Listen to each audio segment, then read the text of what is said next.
The first scream didn't come from the machines. It came from the hallway, sharp and human, cutting through the antiseptic quiet like glass.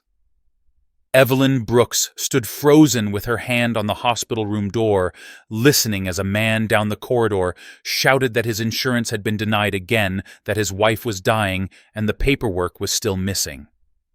What happens to a life when compassion loses to procedure, and the people who should protect you start calculating your worth in silence?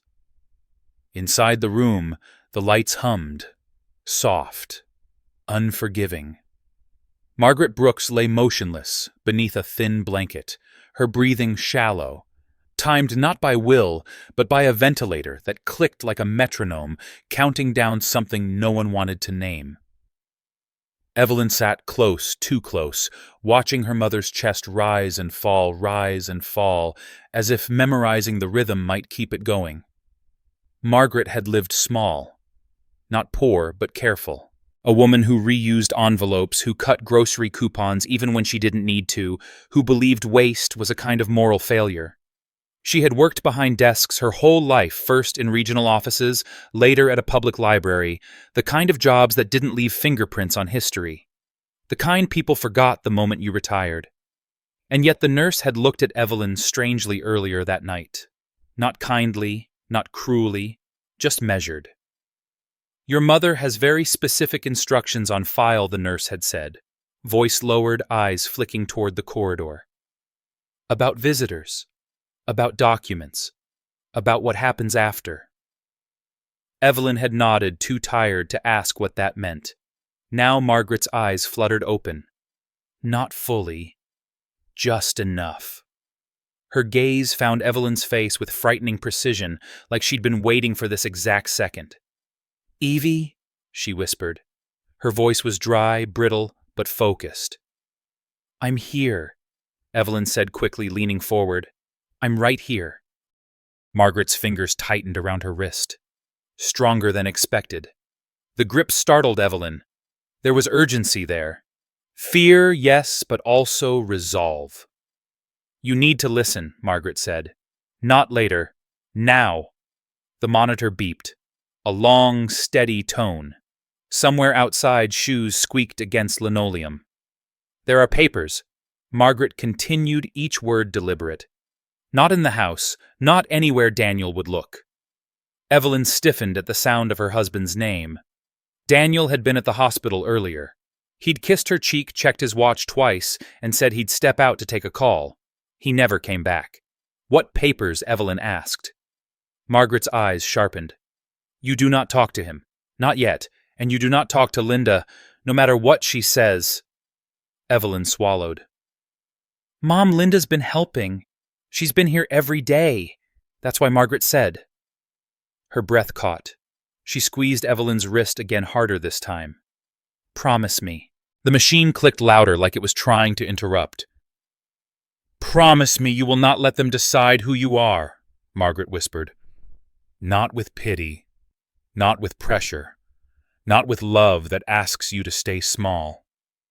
Evelyn felt tears burn her eyes. "I promise." Margaret's grip loosened. Her face softened.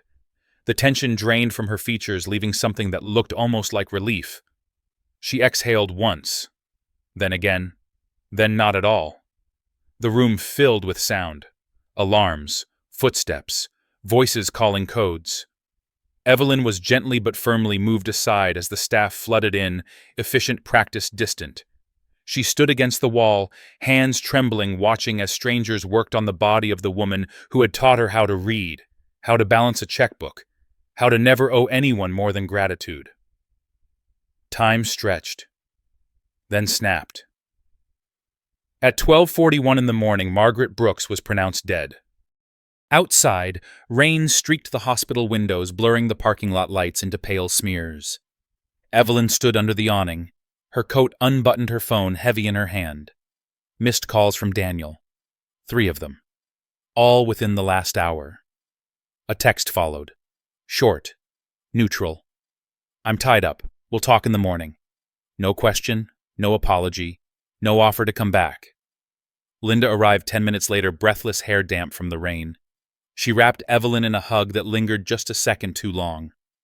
"I'm so sorry," Linda said. Her voice cracked perfectly on the second syllable. "I was in the middle of something when I got your message." Evelyn didn't respond. She stared at the glass doors, watching people pass inside. Doctors, security, a man in a suit arguing with a receptionist about billing. Linda pulled back, studying Evelyn's face. Her eyes moved quickly, not unkindly, assessing. "You don't have to do anything tonight," Linda said. "I'll handle the calls. The arrangements. You just breathe." Evelyn nodded. She was grateful. Or she thought she was. Later, in the quiet of her mother's house, the kind of quiet that presses against your ears, Evelyn sat alone at the kitchen table. The clock ticked. The refrigerator hummed. Everything else waited. Margaret's house was exactly as she'd left it. Neat, orderly, predictable. No locked drawers, no hidden safes, just a woman's life reduced to familiar objects. And yet Evelyn couldn't shake the feeling that the room was watching her. Her phone buzzed. A voicemail from Daniel this time. "I didn't mean for things to get complicated tonight," he said, voice low, controlled. "We'll figure everything out. Just try not to make any big decisions without me." Evelyn stared at the screen. The word decisions echoed in her mind, heavy with implication. On the counter sat a manila envelope she didn't recognize. No stamp, no return address, just her name written in her mother's careful handwriting. She hadn't seen it before. She was certain of that. Her heart began to race. Inside the envelope was a single sheet of paper and a key. Small, brass, old, etched with numbers that meant nothing to her yet. The paper held only one sentence. "When they start telling you who you are, this opens the door they don't know exists." Evelyn closed her fingers around the key. Somewhere in the house, the clock ticked louder, as if marking a shift no one else could hear. Outside, a car slowed, then drove on. The world kept moving, unaware that something had just begun. The key stayed cold in Evelyn's palm all night, even after she fell asleep on the couch with the television flickering soundlessly across the walls. She dreamed of doors that refused to open, of voices speaking behind glass, of her mother standing on the other side of a street she could not cross, calm, waiting, saying nothing. Morning came without mercy. Sunlight crept through the thin curtains, touching the framed photos on the wall. Evelyn as a child, missing a front tooth, grinning beside Margaret at a county fair. Margaret alone in later years, standing stiffly in front of the public library, cardigan buttoned wrong, smiling the way people smile when they are trying not to be seen. Evelyn woke with a sharp inhale, heart racing, the key still clenched in her fist. For a moment, she didn't remember where she was. Then the weight settled back onto her chest. The hospital, the machines, the silence. Her phone buzzed on the coffee table. "Daniel." She let it ring. The voicemail followed seconds later, his voice crisp, irritated beneath the softness. "I'm heading to work. We need to talk about arrangements. Insurance. Your mom's accounts. Call me. Arrangements. Accounts." The words landed wrong. Too fast. Too practical. Evelyn sat up slowly. The house felt different in daylight. Smaller. Too tidy. Like it was waiting for instructions. She moved to the kitchen and poured coffee she didn't drink. Her eyes kept drifting back to the envelope. To the key. Margaret had never been sentimental. Never dramatic. She believed secrets were dangerous unless they served a purpose. That meant this one mattered. Evelyn picked up her coat and keys and left the house without calling Daniel back. The bank stood 3 blocks from the courthouse, a squat brick building with narrow windows and a flag that snapped loudly in the wind. First Union Community Bank, established 1948. The kind of place where people still recognized each other by last name. Inside, the air smelled faintly of paper and old carpet. A bell chimed when Evelyn stepped through the door. The teller looked up, smiled automatically, then paused when she recognized her. "I'm sorry about your mother," the woman said quietly. "Thank you," Evelyn replied. Her voice sounded far away, like it belonged to someone else. She placed the key on the counter. "I was told to ask about a safety deposit box." The teller's smile faded. Not vanished. Softened into something careful. "Do you have identification?" she asked. Evelyn slid her license across. The teller glanced at it, then at the key again. She typed slowly, eyes narrowing at the screen. One moment she said, standing, "I need to get the manager." The wait felt longer than it was. Evelyn counted the seconds by the tick of the wall clock. Each one pressed heavier than the last. The manager emerged from a back office, gray hair, neatly pressed suit. He looked at Evelyn like someone who already knew the ending of a story she had just started reading. "Ms. Brooks," he said, offering his hand. "I'm Thomas Hale." He didn't ask questions. He didn't explain. He simply gestured toward the hallway. The vault was smaller than Evelyn expected. No dramatic steel doors, just rows of numbered boxes, dull and unassuming. Thomas stopped at one marked with a sequence Evelyn didn't recognize. He inserted his key, nodded for her to insert hers. The mechanism clicked. The box slid free. Inside was not cash, not jewelry, not deeds. Inside was a second envelope.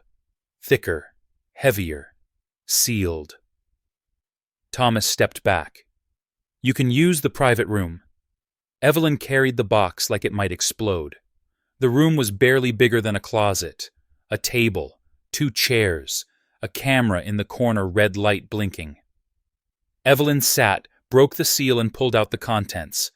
Documents, legal, dense, names she didn't know, addresses in cities she'd never visited, trust agreements, amendments, dates spanning decades, and at the bottom, a letter. Margaret's handwriting. Precise. Controlled. Evie. If you are reading this, it means 2 things have already happened. I am gone. And people around you are starting to behave differently, not all at once. Subtly. Pay attention. Evelyn's throat tightened. The letter did not confess. It instructed. Margaret explained that she had never touched the principal of the family assets, that she had been raised with money but had chosen distance instead of control, that the wealth had remained intact, managed by people who did not know Evelyn's name, only her existence. "I did not hide this because I was ashamed," the letter continued. "I hid it because money is loud. It bends people. It makes them impatient. You needed time to grow without it leaning over your shoulder." Evelyn flipped through the pages again.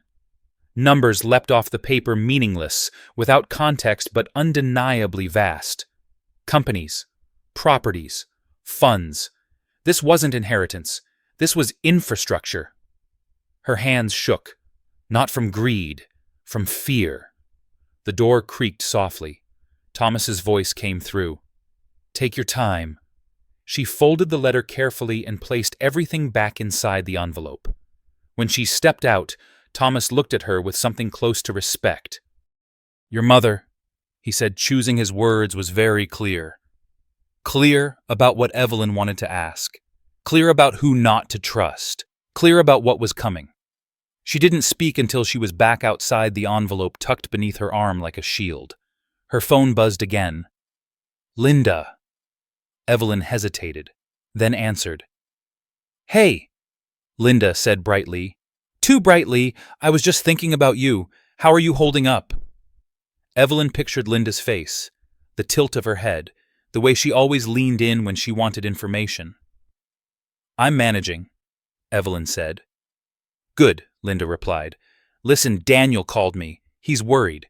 He says you haven't returned his calls." Evelyn stopped walking. "He called you," she repeated.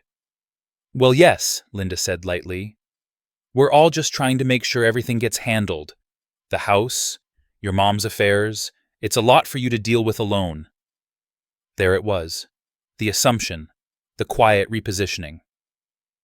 I'm not alone, Evelyn said. A pause. Brief. Almost imperceptible. Of course not, Linda said. You have us. Us. Evelyn looked down at the envelope in her hand, at the key now tucked safely into her pocket. Linda, she said evenly, did my mom ever talk to you about finances? Another pause. Longer this time. No, Linda said. Why would she? Evelyn smiled, though no one could see it. Just curious. When the call ended, Evelyn stood on the sidewalk watching cars pass. She felt something shift inside her. Not anger, not sorrow, clarity. By the time she reached her car, her phone buzzed again. A text from Daniel. We need to make some decisions today. I don't want things getting complicated. Evelyn placed the phone face down on the passenger seat. She started the engine and pulled into traffic, the envelope resting beside her, silent and heavy, carrying the weight of a life no one around her knew existed. Behind her, the bank receded into the distance. Ahead of her, the road stretched out ordinary and familiar, hiding turns no one else could see yet. And somewhere far beyond Ohio, systems were already in place, waiting for her name to be spoken out loud for the first time. Daniel didn't come home that night. Evelyn noticed the absence, the way you notice a sound stopping mid-sentence. The refrigerator still hummed, the clock still ticked, the house still held its shape, but something essential was missing, and it made the silence feel deliberate.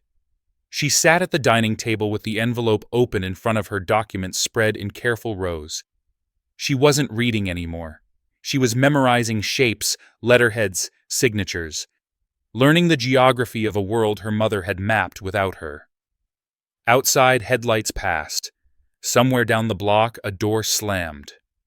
Life continued indifferent. Her phone buzzed just after 9 in the evening. A text from Daniel. Staying at a hotel tonight. We'll talk tomorrow. You've been hard to reach, as if she were the one disappearing. Evelyn didn't respond. She gathered the papers, slid them back into the envelope, and locked it inside the small fireproof safe her mother had kept beneath the stairs. The safe had always been empty. Margaret had insisted on that. Prepared, but unused. Waiting. She slept in her childhood bedroom that night, the one with pale blue walls and a single window that rattled when trucks passed. Her dreams were shallow, fragmented. Voices overlapped. Linda's laugh, Daniel's measured tone, Margaret's calm silence. Morning brought frost to the windows and a knock at the door. Evelyn stood still, heart tightening before opening it. Linda stood on the porch bundled in a wool coat, a paper bag in her hands.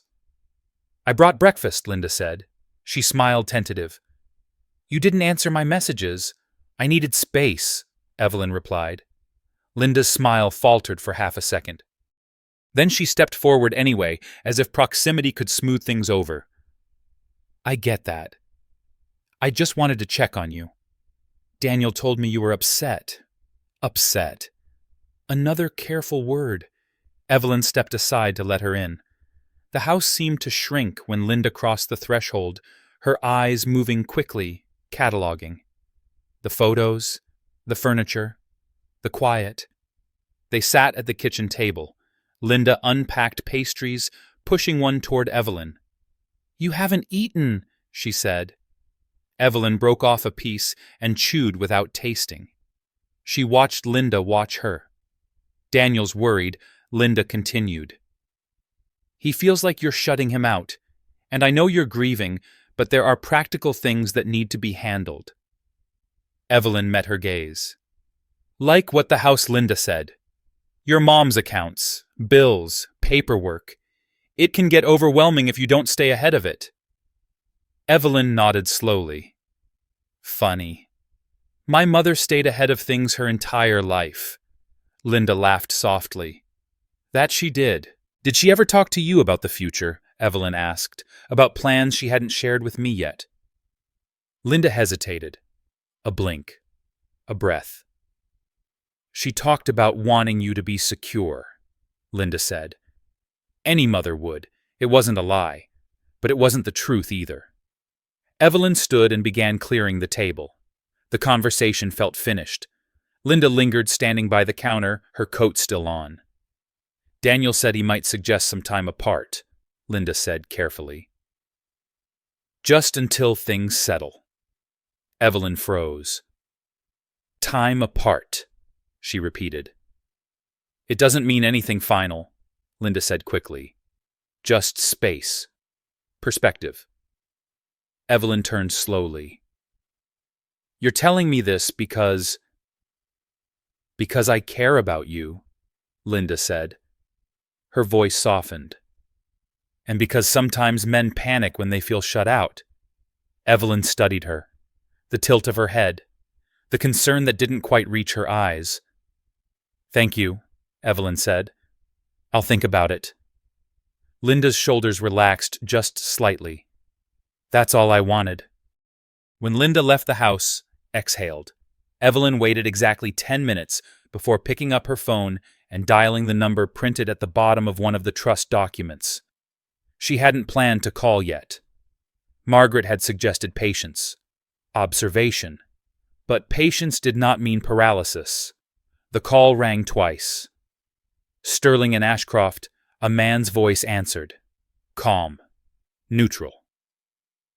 "How may I direct your call?" "My name is Evelyn Brooks," she said. "I was told to call when I was ready." There was a pause, the faint sound of typing. "Yes," the man said, tone shifting. "One moment, please." The line went silent. Then another voice came on. Older, controlled, warm in a way that suggested authority without performance. "Ms. Brooks," he said, "this is Harold Sterling." Evelyn closed her eyes briefly. "My mother is dead." "I know," Harold said. "And I'm sorry. I don't understand any of this." Evelyn continued. "And people around me are already asking questions." "They will," Harold said. "That's why your mother insisted on distance." "On time." "How much time?" Evelyn asked. "As much as you need," he replied. "But there are moments when waiting becomes its own risk."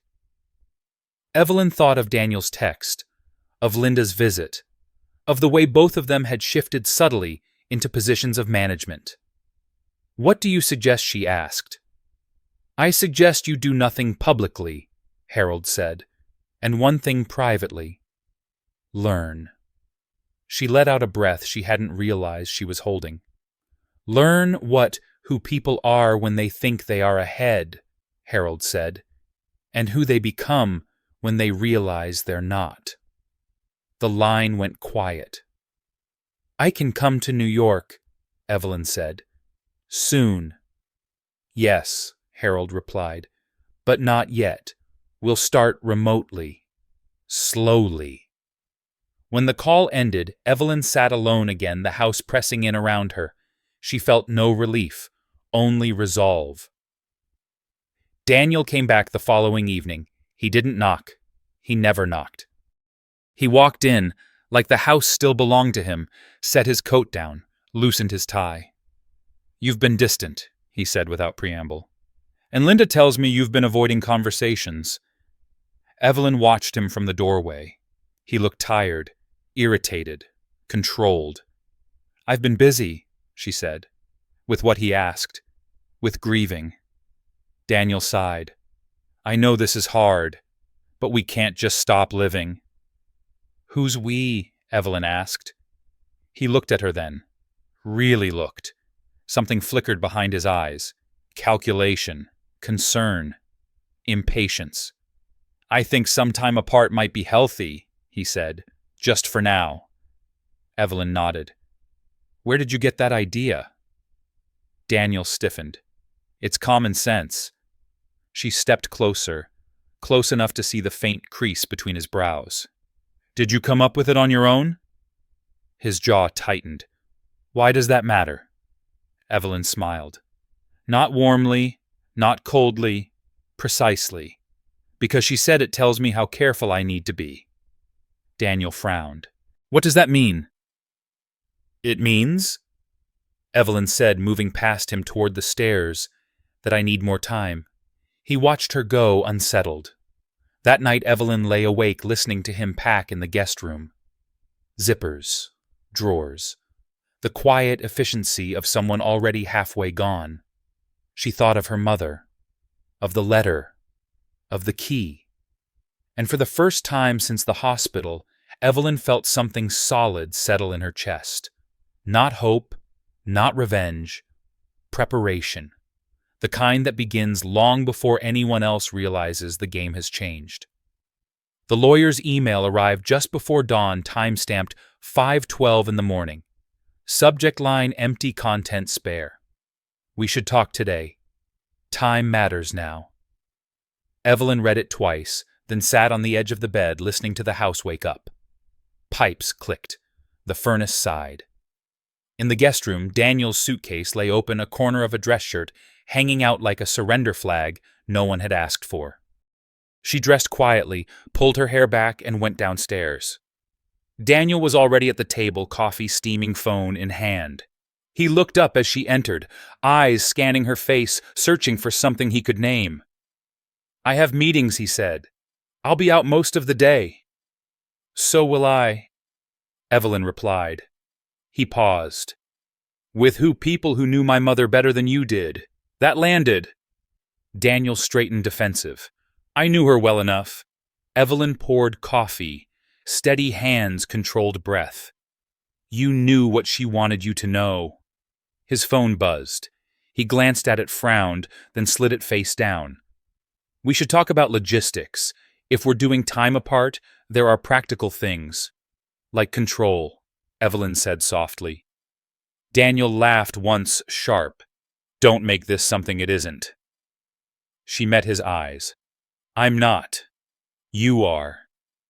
The silence stretched. He broke it by standing, grabbing his keys. I'll be back later. When the door closed, the house didn't feel emptier. It felt lighter. Evelyn called Harold Sterling at 7:30. He answered immediately, voice clear, alert, as if he'd been waiting. Are you somewhere private? He asked. Yes. Good, he said. Then I'm going to tell you something your mother insisted we delay. Evelyn leaned against the counter. I'm listening. Your mother wasn't just passive, Harold said. She wasn't only a beneficiary. She was an architect. Quiet, patient, and very deliberate. He explained that Margaret had served on advisory boards under assumed names, that she had helped restructure failing funds decades earlier, that she had insisted on redundancies layered so deeply, even internal auditors couldn't trace her fingerprints. She had believed distance was safety, not invisibility. Distance. She also believed, Harold continued, that there would come a moment when distance stopped working. Evelyn closed her eyes. Is that moment now? It's approaching, Harold said. People are circling, not because they know who you are, because they sense there's something to claim. Evelyn thought of Linda's questions, Daniel's sudden urgency, the way both had shifted from concern to management. What do I do? She asked. You don't reveal, Harold said. You reposition, slowly, legally, with witnesses. They set the framework, remote briefings, encrypted calls, a review of entities Evelyn didn't yet own but would soon influence. Nothing overt, nothing traceable. And Evelyn, Harold added, you will feel impatient. That's normal. Do not confuse speed with strength. When the call ended, Evelyn sat in the quiet, absorbing the weight of what had just been placed in her hands. Not power. Responsibility. Her phone rang. Linda. Evelyn let it ring once. Twice. Then answered. I stopped by earlier, Linda said. Daniel said you'd stepped out. Yes, Evelyn replied. I was thinking, Linda continued, voice gentle. Maybe we should all sit down. Clear the air. Evelyn pictured the table. 3 chairs. A conversation where words would be offered like concessions and taken like leverage. Not yet, Evelyn said. Linda exhaled. You're pulling away. I'm stepping back, Evelyn replied. There's a difference. Another pause. Longer this time. Daniel's under a lot of stress, Linda said. Work isn't great. He could use support. So could I, Evelyn said. But here we are. She ended the call before Linda could respond. By noon, Evelyn was on a video call with Harold and 2 others whose faces remained neutral, professional, unreadable. They spoke in careful language, outlining possibilities without promises. They talked about thresholds and exposure, about patience and proof. Your mother anticipated conflict, one of them said. Not drama. Conflict. There's a difference. Evelyn nodded. She always said drama wastes energy. That afternoon she drove to the library, the same one Margaret had worked in after retirement. The building smelled like paper and dust, and something faintly sweet. The head librarian, a woman with silver hair and tired eyes, recognized her immediately. I'm so sorry, she said. Your mother was special. Was she? Evelyn asked. The woman smiled.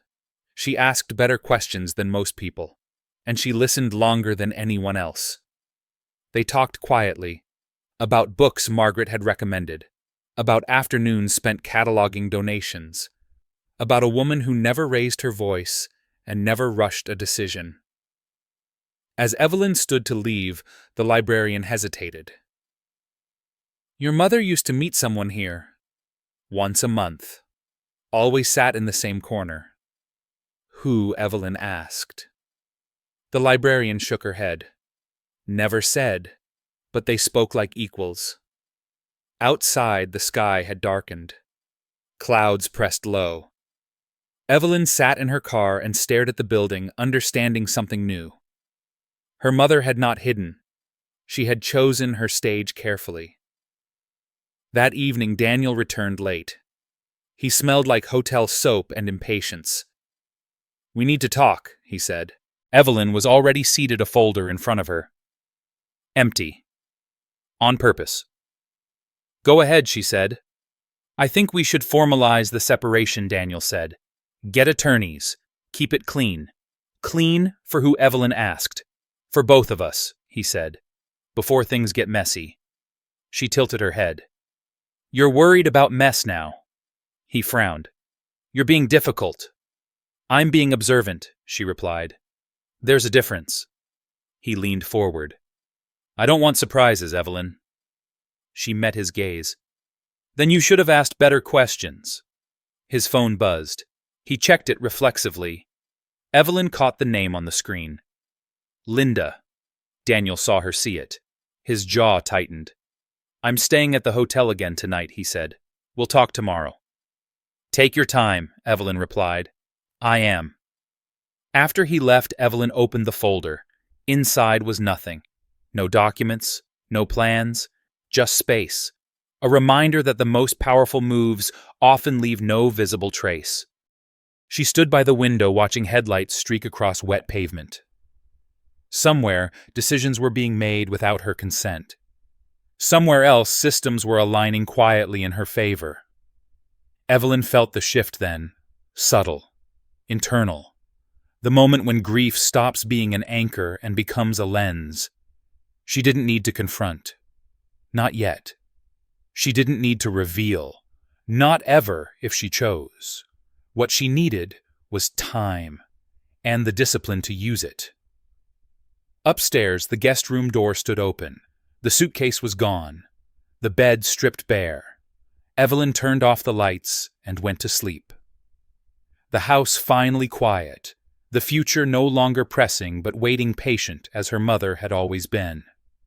The first official letter arrived by certified mail on a Thursday afternoon, thick cream envelope, Daniel's name typed neatly in the return address corner, his handwriting nowhere in sight. Evelyn signed for it without comment, closed the door, and stood in the hallway holding the weight of it as if it could bruise. She didn't open it right away. She set it on the table and watched the house around her. The light slanted through the windows, catching dust in slow motion. The quiet felt staged now, like a pause written into the script before something broke. When she finally slid her finger under the seal, the paper inside was crisp, formal, detached. Daniel's attorney. Proposal for a legal separation terms outlined with surgical calm. Temporary support. Division of shared assets. Language that assumed cooperation, reasonableness, compliance. No mention of timing. No acknowledgement of her mother's death. Evelyn read it once, then again slower the second time. She noticed what wasn't there. No urgency clause, no protective filing. Daniel wasn't afraid yet. He still believed the ground beneath him was solid. Her phone buzzed as if on cue. Linda.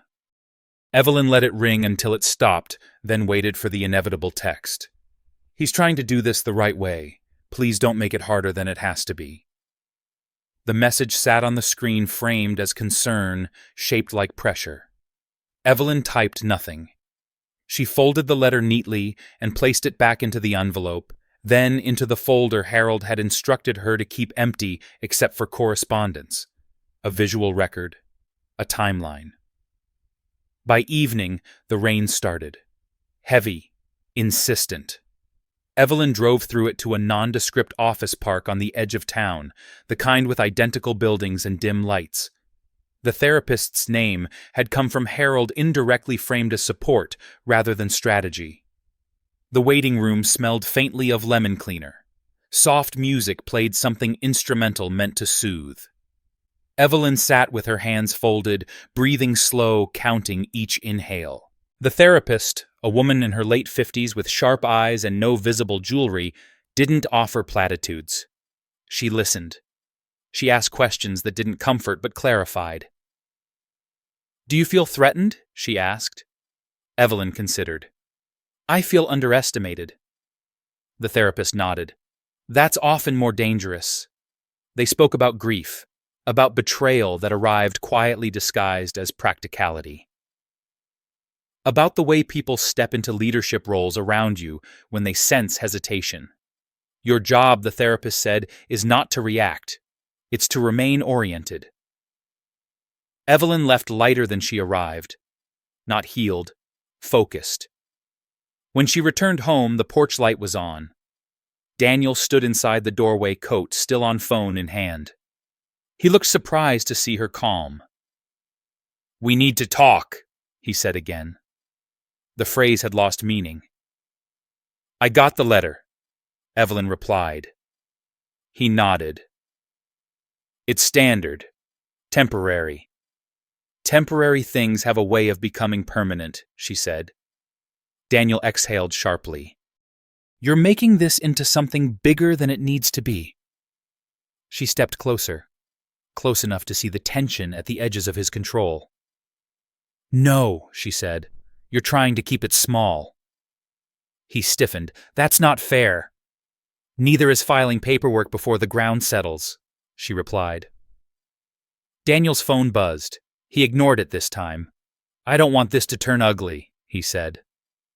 Evelyn smiled faintly. Then stop assuming you get to define the shape of it. He stared at her, unsettled. You've changed. She met his gaze. I've been paying attention. He left shortly after the door closing harder than necessary. The house absorbed the sound and returned to stillness. Later that night, Evelyn sat at her desk, the envelope from the bank open again.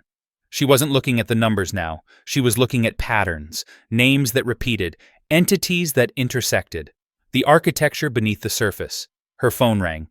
Unknown number. She answered. This is Harold, the voice said. I wanted you to hear it from me before it reaches you another way. Daniel filed, Evelyn asked. Yes, Harold replied. Informally. Strategically. He's positioning himself as reasonable. And Linda Evelyn asked. A pause. She's advising him more than she realizes. Evelyn closed her eyes. Of course she is. Do you want to respond? Harold asked. Not yet, Evelyn said. I want them comfortable. Comfortable people make mistakes, Harold agreed. The next week unfolded with careful precision. Daniel moved fully into the hotel. Linda stopped by unannounced twice each time, with a reason that didn't quite justify the intrusion. Groceries, documents, concern. Evelyn remained polite, distant, unavailable. She met with her own attorney, a woman who spoke softly and asked hard questions. They reviewed Daniel's proposal line by line, marking assumptions, noting omissions. He thinks he's negotiating from the center, the attorney said. He doesn't realize the center has shifted. Evelyn nodded. I don't want to shock him. Shock isn't necessary, the attorney replied. Precision is. One evening, Evelyn attended a small memorial dinner hosted by the library board. Margaret's colleagues spoke about her in fragments. Her diligence, her patience, her habit of leaving notes in books for people who needed them. As Evelyn listened, she noticed a man seated across the room watching her. Older, composed. He met her gaze briefly, then looked away. Later, as she stood to leave, he approached. Your mother was very deliberate, he said quietly. She believed in long games. Evelyn studied him. Did you know her well? Well enough, he replied. She once told me that the greatest advantage is being mistaken for harmless. He nodded once and walked away. That night, Evelyn received another message from Linda. Daniel's struggling. This doesn't have to get adversarial. Evelyn stared at the screen, then typed a single sentence. I'm not your adversary. The reply came quickly. Then, who as Evelyn set the phone down without answering? By the end of the week, Daniel's tone shifted. Less confident, more insistent. He wanted meetings, clarifications, assurances. His attorney sent follow-up emails framed as cooperation but edged with impatience. Evelyn responded only through counsel. Each reply calm, measured, non-committal. The tension built quietly like pressure in sealed walls. On Sunday morning, Evelyn stood in her mother's bedroom, the window open to cool air. She opened the bottom drawer of the dresser, the one Margaret had always kept empty. Inside, taped to the wood, was a small card Evelyn had never seen before. No envelope, no explanation. Just a sentence in her mother's handwriting. Never reveal yourself in anger. Reveal yourself when they believe you cannot. Evelyn pressed the card flat against the drawer, heart steady, breath even. Outside church bells rang in the distance, slow and measured. She closed the drawer, turned off the light, and left the room. The separation was no longer a question of endings. It was the opening phase of something else entirely, and Daniel, still convinced he was negotiating terms, had no idea the conversation had already moved beyond him. The first rumor reached Evelyn through silence.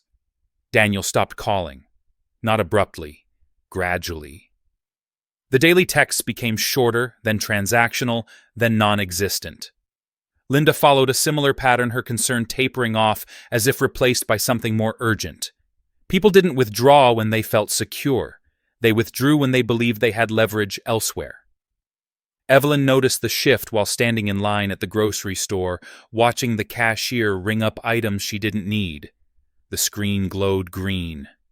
Beep, beep. Each sound landed with a strange finality. Somewhere beyond this small town, conversations were happening without her. Decisions were being rehearsed. Stories were forming. When she stepped outside, her phone buzzed. A number she didn't recognize. Ms. Brooks, a man said when she answered. This is Victor Lane. I represent North Shore Consulting. Evelyn leaned against her car. I'm not familiar with your firm. You should be, Victor replied smoothly. Your husband is a senior associate. We're undergoing a restructuring. Some personal matters are becoming professionally relevant. Evelyn felt the ground shift beneath her feet. Not violently, but unmistakably. What does that have to do with me? There are questions, Victor said. About financial exposure. About potential conflicts. We'd like to speak with you. Evelyn smiled faintly. You should speak with my attorney. A pause. Of course, Victor said. We will. The call ended. Evelyn stood there for a moment longer, breathing in cold air, letting it settle. The rumor had found its way to the surface. Good. That afternoon she received an email from Harold. Brief, direct. They're moving faster. Not reckless yet, but curious. Evelyn replied with one sentence. Let them be. By midweek, Daniel showed up unannounced. He stood on the porch, shoulders squared, jaw tight, the picture of someone bracing for impact he didn't fully understand. I need to talk, he said when she opened the door. Then talk, Evelyn replied, stepping aside. He didn't sit. He paced. His eyes tracked the room, lingering on the desk, the empty folder, the safe beneath the stairs he'd never noticed before. There are questions at work, Daniel said. About assets. About what you might be entitled to. Evelyn folded her arms. You filed first. That was procedural, he snapped. Now people are asking if I knew something. If I missed something. Did you? She asked. He stopped pacing. Looked at her. Really looked. Is there something you're not telling me? Evelyn tilted her head. Is there something you're afraid I might be? Daniel's face tightened. This isn't a game. No. Evelyn agreed. It's a pattern. He stepped closer, lowered his voice. Linda thinks you're playing some kind of angle. Evelyn laughed softly. Linda thinks a lot of things. Daniel's phone buzzed. He glanced at it, then shoved it back into his pocket. This doesn't have to get ugly. You've said that before, Evelyn replied. It always comes right before it does. He left without another word. This time the door closed quietly. That night, Evelyn joined a video call with Harold and two others she had not met yet. Their faces were calm, their questions precise. They spoke about exposure, about timing, about the danger of premature certainty. They're testing the perimeter, one of them said. Not you. The idea of you. Evelyn nodded. Let them test. Are you ready to escalate? Harold asked. Not yet, Evelyn said. But I'm close.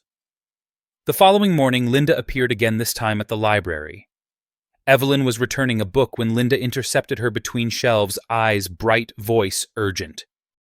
I've been trying to reach you, Linda said. Daniel's under pressure. People are asking questions. This is spiraling.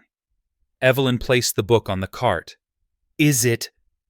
Yes, Linda insisted. And if there's something you know, something you should have disclosed to who? Evelyn asked. Linda hesitated. To him. To me. Evelyn stepped closer, lowering her voice. Why would I owe either of you that? Linda's expression flickered. Annoyance. Fear. Something harder. You're acting like we're enemies, Linda said. Evelyn studied her. You started advising my husband before you started listening to me. That's not fair, Linda snapped. No, Evelyn replied calmly. It's accurate. Linda's jaw clenched. You think you're smarter than everyone else. I think I'm quieter, Evelyn said. There's a difference. Linda walked away without another word, heels clicking sharply against the floor. By Friday, the rumor had a shape. Daniel's firm announced internal reviews. Linda's company postponed a planned expansion. Invitations dried up. Calls went unanswered. The air around them thickened with uncertainty. Evelyn watched from a distance, not with satisfaction, with focus. On Saturday, Harold called again. They've begun back-channel inquiries. Quiet ones. Good, Evelyn said. That means they're nervous. They're trying to identify the source. Harold continued. They won't find you yet. Evelyn closed her eyes. When they do, I want it controlled. It will be, Harold assured her.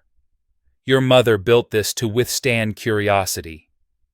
That evening, Evelyn sat alone in her mother's bedroom, the window open, the air cool against her skin.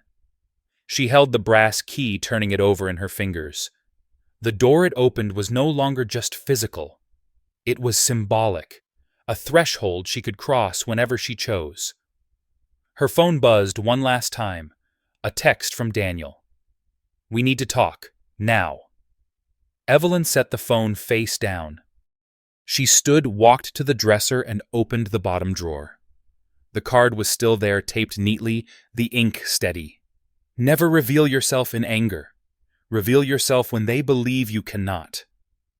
Evelyn closed the drawer and turned off the light. Outside, the town settled into evening. Cars passed, windows glowed.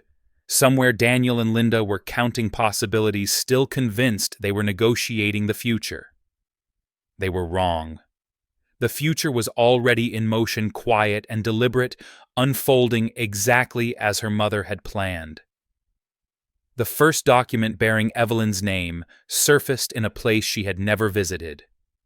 It appeared on a screen in a glass-walled conference room, 3 states away, projected without context, stripped of emotion. A junior analyst cleared his throat, adjusted his tie, and asked the question no one wanted to say out loud. "Do we know who this is?" Silence answered him. Evelyn learned about it 2 days later, not from a warning, but from a courtesy. Harold's voice came through the line, steady, careful. They found a thread, not the fabric, just a loose edge. Evelyn stood at her kitchen window, watching a delivery truck idle across the street. Which one?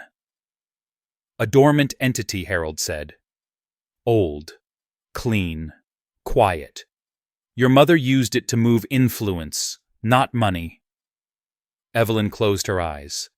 She could picture Margaret at the small dining table reading documents line by line, correcting margins, refusing shortcuts. Influence moves slower than money, her mother used to say, but it lasts longer. What happens now? Evelyn asked.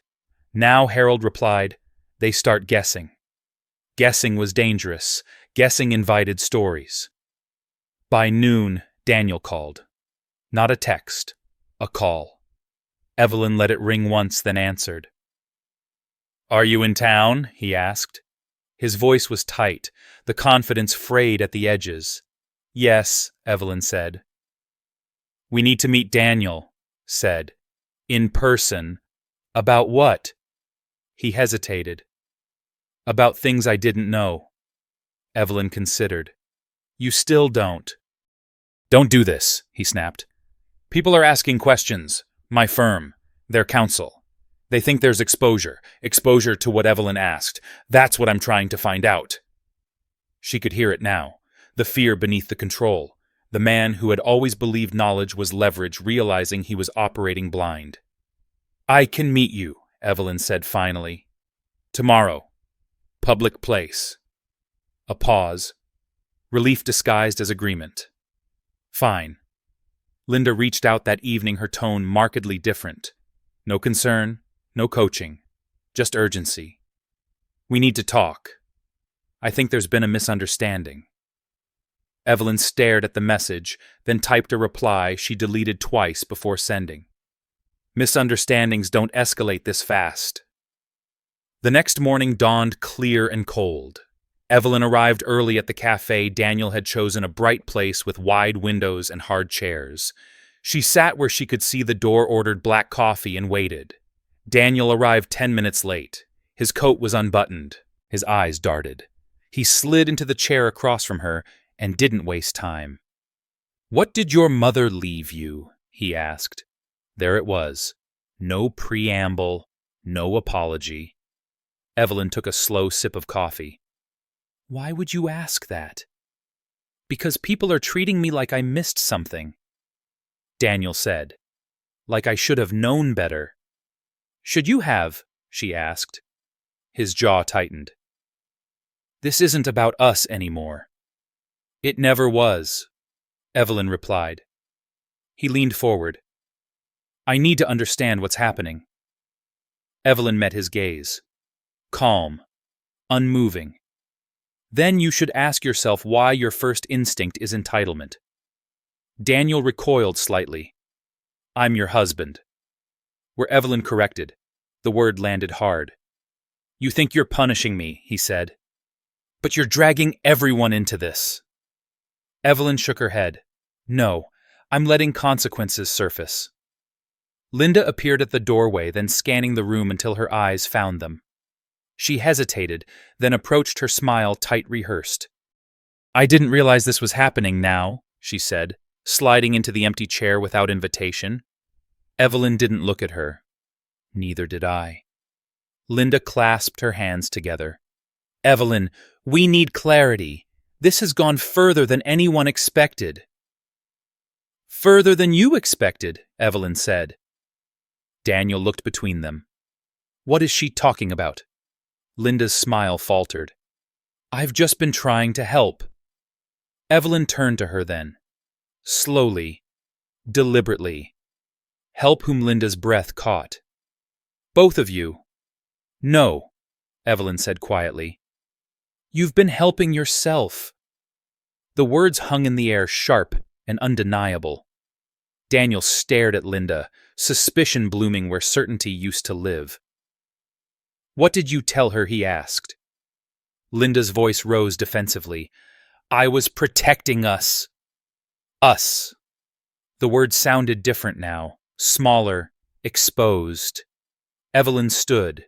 She placed a bill on the table, untouched coffee cooling beside it. This conversation is over.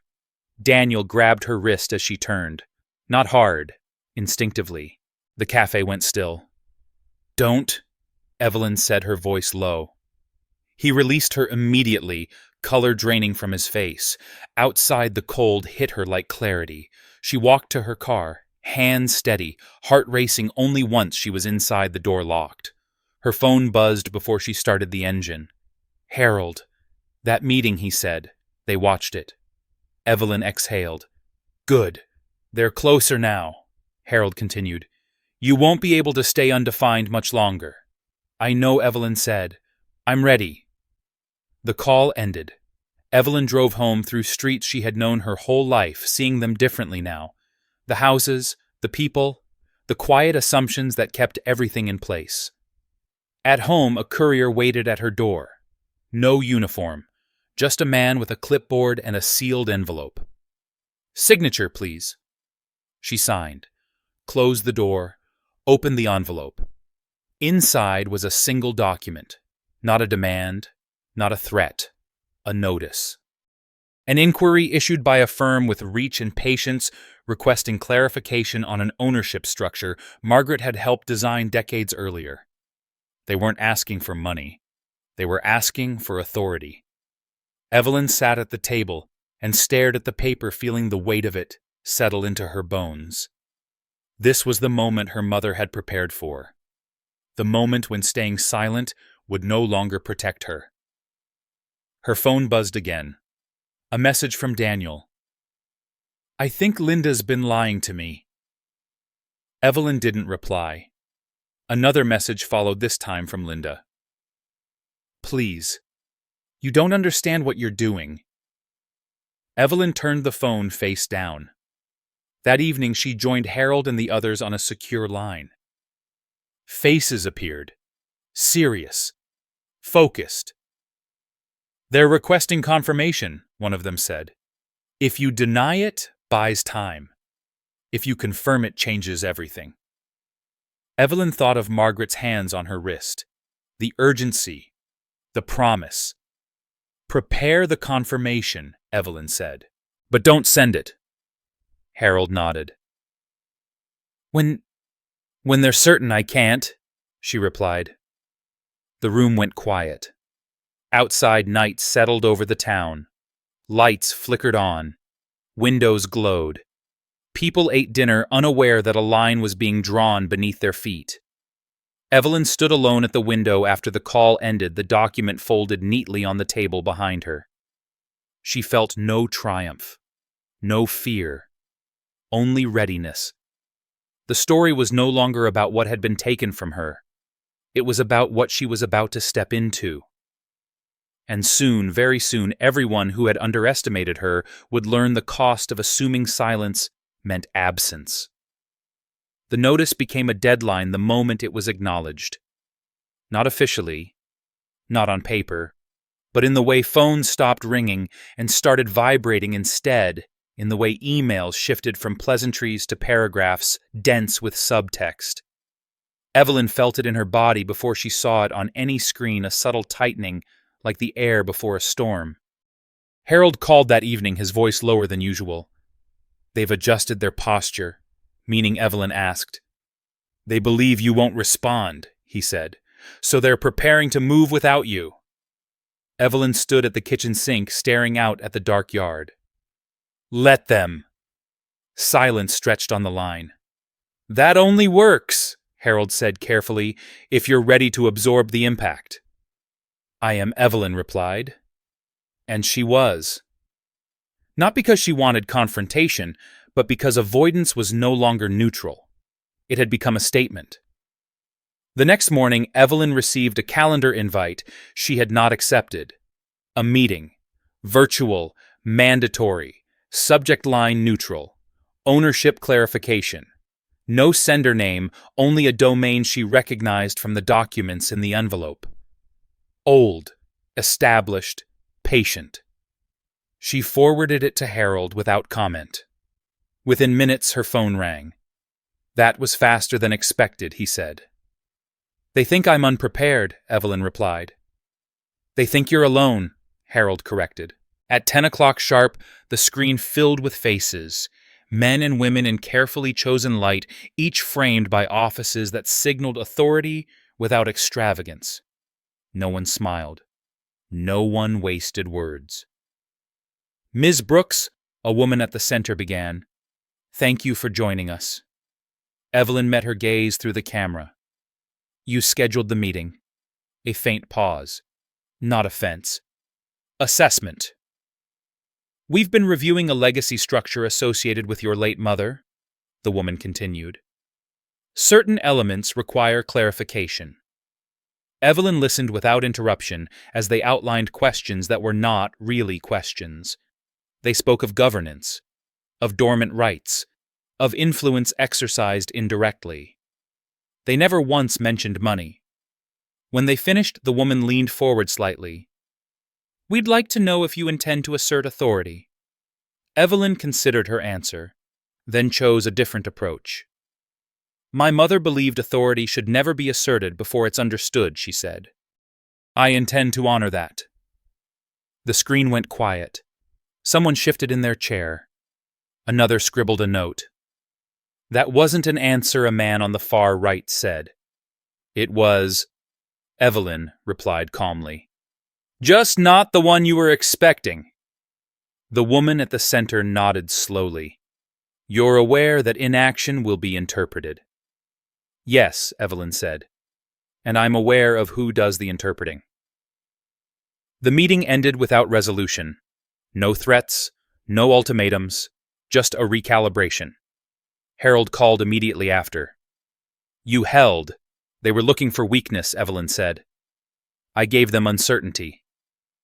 "That can be dangerous," Harold replied. "So can certainty," Evelyn said, "especially when it's wrong." By afternoon, the pressure found its way closer to home. Daniel showed up again. Not angry this time, not defensive. Curious. His eyes searched her face like he was trying to solve a puzzle he hadn't known existed. "I got a call," he said. "From my firm. From people I don't usually hear from." Evelyn leaned against the counter. "And they asked about you," Daniel said. "About your mother. And that surprised you." "Yes," he admitted. "Because none of this makes sense." Evelyn studied him.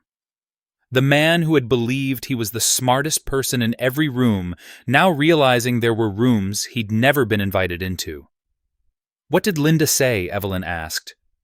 Daniel hesitated. "She says you're manipulating things." Evelyn nodded.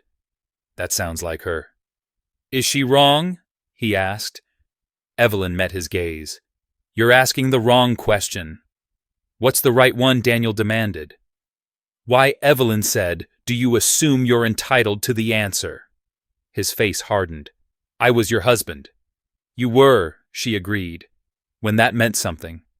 He left without another word, the door closing softly behind him.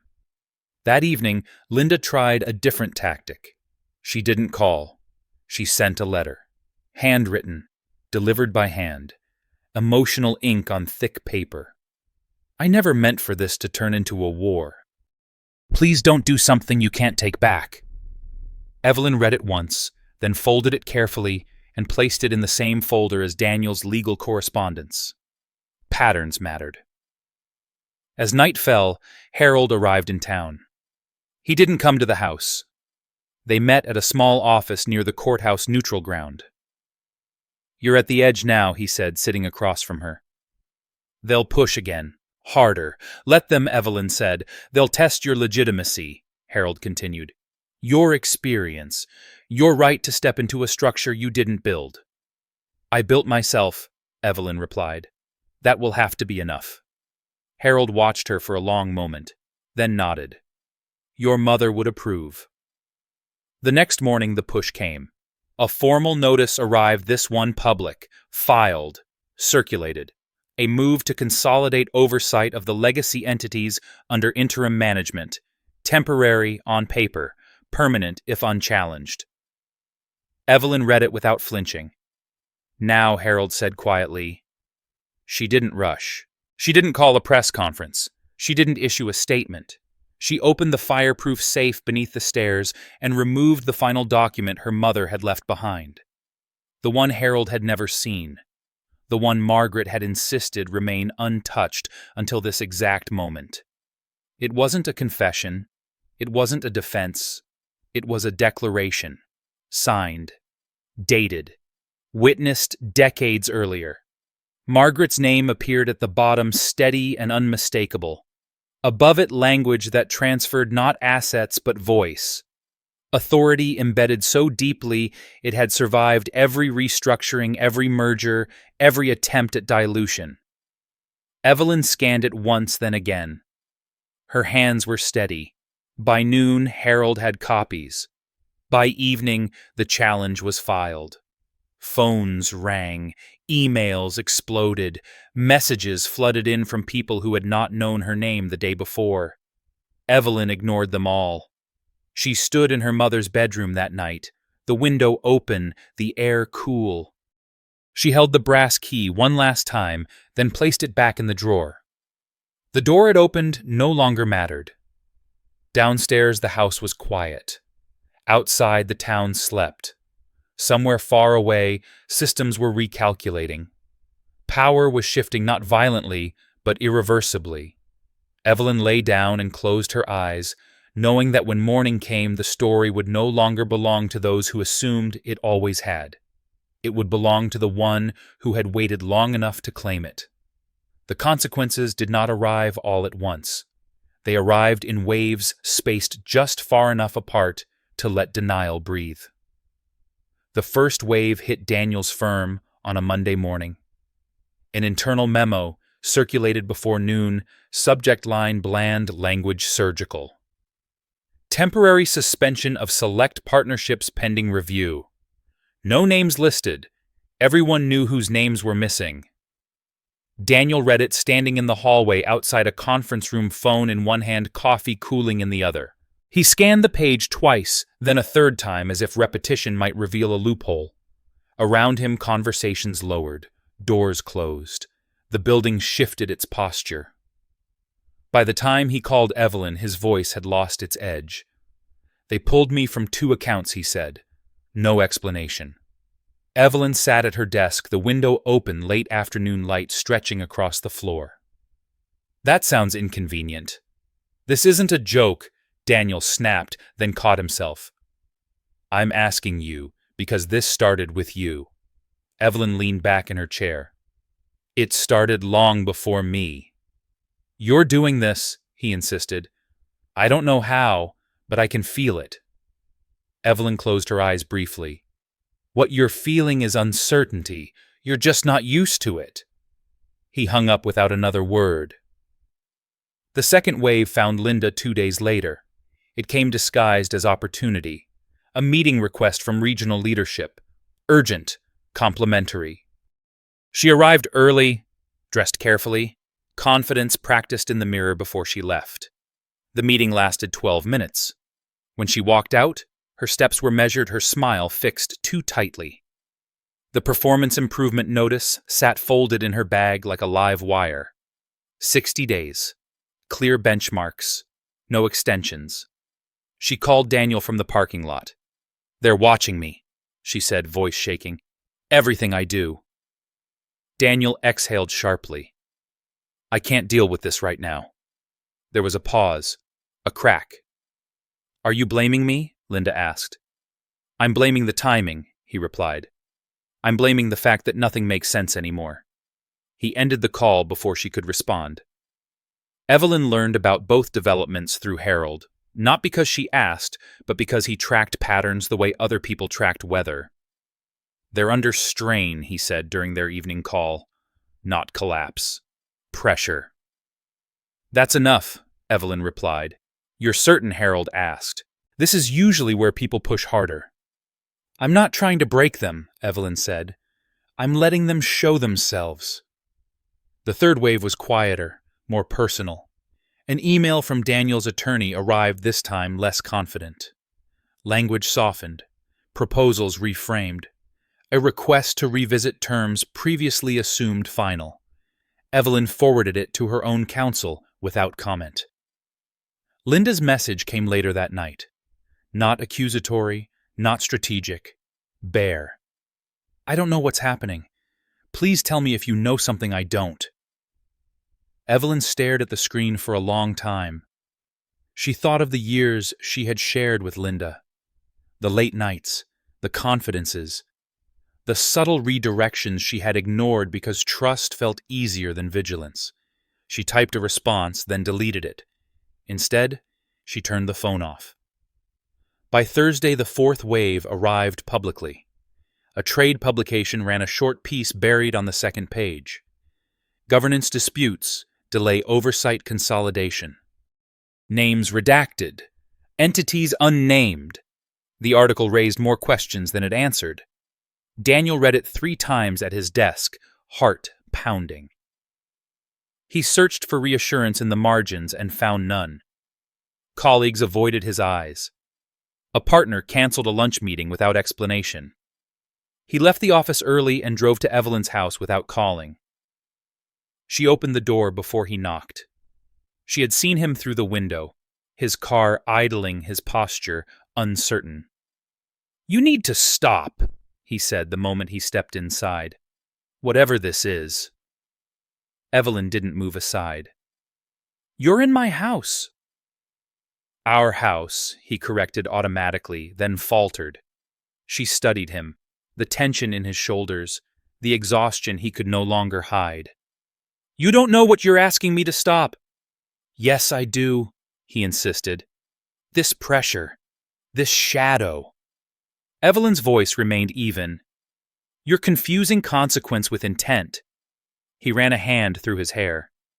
"Linda thinks you're orchestrating something." Evelyn met his gaze. "Linda thinks proximity equals power." "That's not fair," Daniel said weakly. "Neither was assuming I would stay small," Evelyn replied. He opened his mouth, then closed it.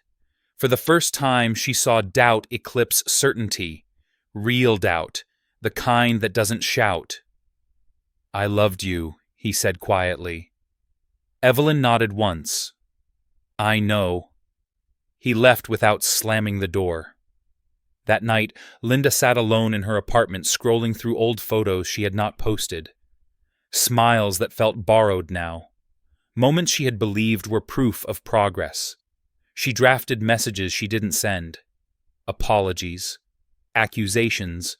Pleas.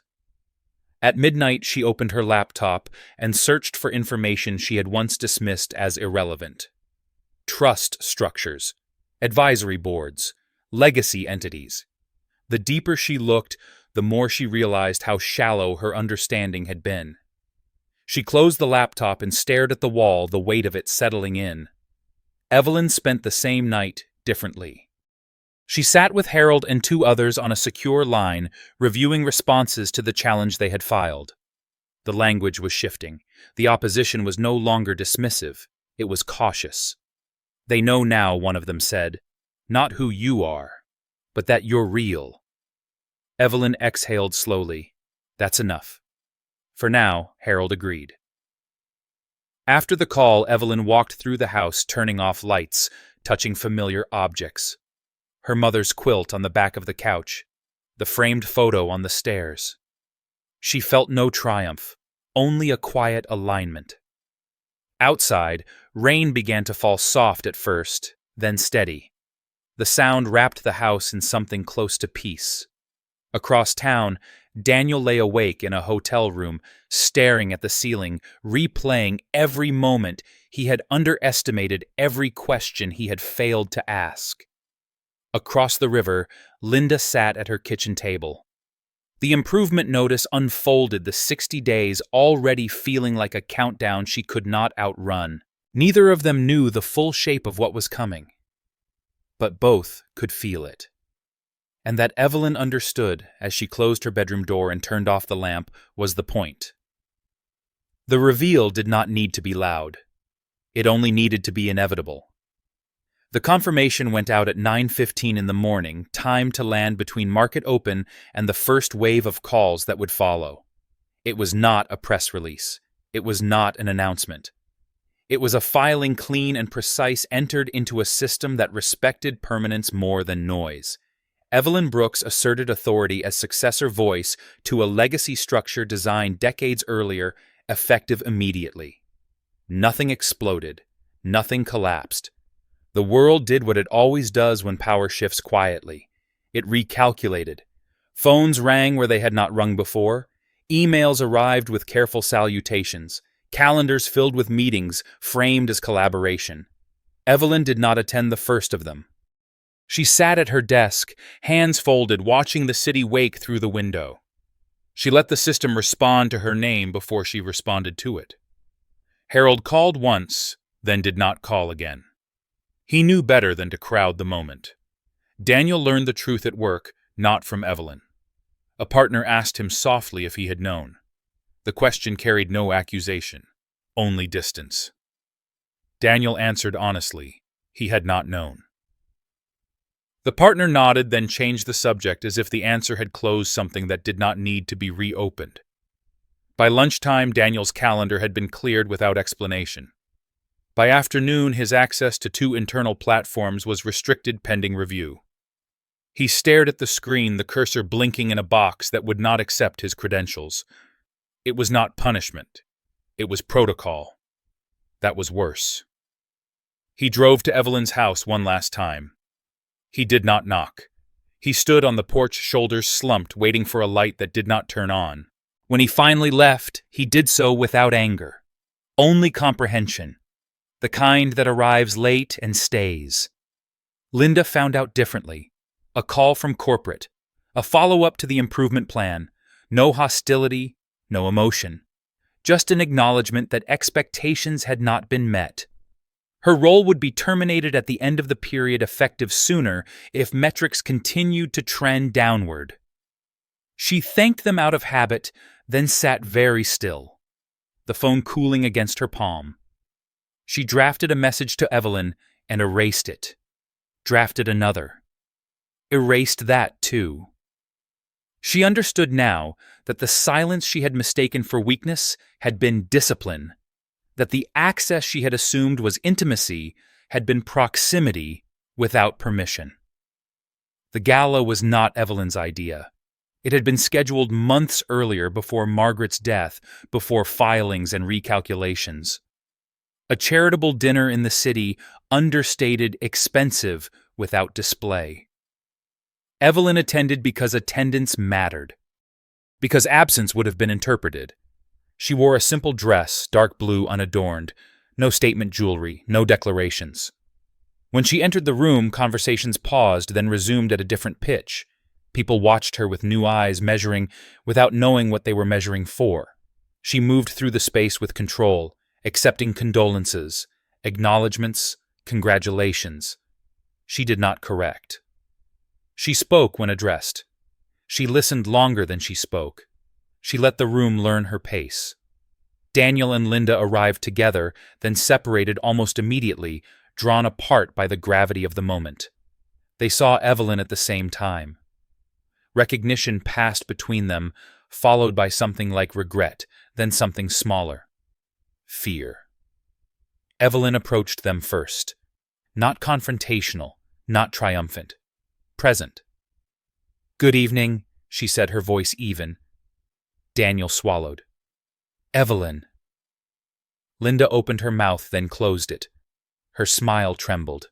"I wanted to thank you both," Evelyn continued calmly, "for teaching me the value of patience." Daniel stared at the floor.